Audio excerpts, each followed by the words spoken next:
অযোধ্যার রাম মন্দিরে এখন চলছে হরিলুট। ভক্তদের দান করা অর্থ ও স্বর্ণালংকার আত্মসাতের অভিযোগ এখন সরাসরি প্রধানমন্ত্রী নরেন্দ্র মোদীকে রাজনৈতিকভাবে চাপে ফেলেছে। বিরোধী দলগুলো দাবি করছে শুধু নিচু পর্যায়ের কর্মীদের গ্রেফতার করলেই হবে না, ট্রাস্ট গঠন এবং এর পর্যায়ক্রমে কেন্দ্রীয় নেতৃত্বের ভূমিকাও খতিয়ে দেখতে হবে। একই সঙ্গে বিজেপির ভেতরেও এই ঘটনাকে কেন্দ্র করে কেন্দ্রীয় নেতৃত্ব ও উত্তরপ্রদেশের নেতৃত্বের মধ্যে মতপার্থক্যের আলোচনা সামনে এসেছে।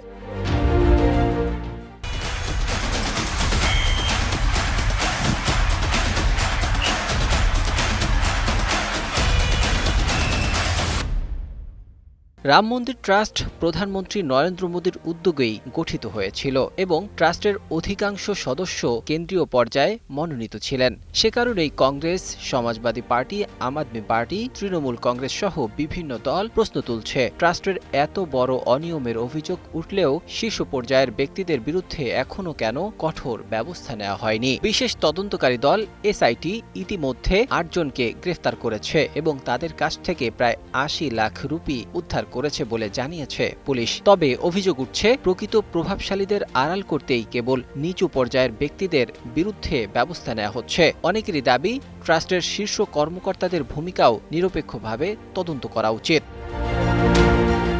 এদিকে উত্তরপ্রদেশের মুখ্যমন্ত্রী যোগী আদিত্যনাথের ঘনিষ্ঠদের একাংশের বক্তব্য রাজনৈতিক বিতর্ককে আরও উস্কে দিয়েছে। তাদের মতে ট্রাস্ট গঠন থেকে শুরু করে গুরুত্বপূর্ণ সিদ্ধান্তগুলো কেন্দ্রীয় নেতৃত্বের অধীনেই হয়েছিল।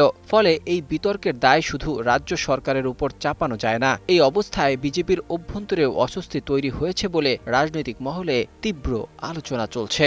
বিরোধী দলগুলো সুপ্রিম কোর্টের তত্ত্বাবধানে তদন্তের দাবি জানিয়েছে। তাদের অভিযোগ, মন্দিরে দান করা অর্থ ও মূল্যবান সামগ্রী সঠিক হিসাব সংরক্ষণ করা হয়নি, ফলে প্রকৃত ক্ষতির পরিমাণ এখনও স্পষ্ট নয়। যদিও এই অভিযোগগুলোর সবগুলো এখনও আদালতে প্রমাণিত হয়নি। তবে বিভিন্ন রাজনৈতিক দল বলছে এর সাথে সরাসরি মোদী সরকারের উচ্চ পর্যায়ের লোকজন জড়িত রয়েছে। আগামী বছরের উত্তরপ্রদেশ বিধানসভা নির্বাচনকে সামনে রেখে রাম মন্দিরের এই দান কেলেঙ্কারি বিজেপির জন্য বড় রাজনৈতিক চ্যালেঞ্জ হয়ে উঠতে পারে বলে মনে করছেন বিশ্লেষকরা। অনেকেই বলছেন ভারতের প্রধানমন্ত্রী নরেন্দ্র মোদীকে জবাবদিহির মুখে পড়তে হতে পারে এ কারণে। অন্যদিকে বিজেপি বলছে তদন্ত চলছে এবং দোষী প্রমাণিত হলে কাউকেই ছাড় দেয়া হবে না। Desk report, ২১ television.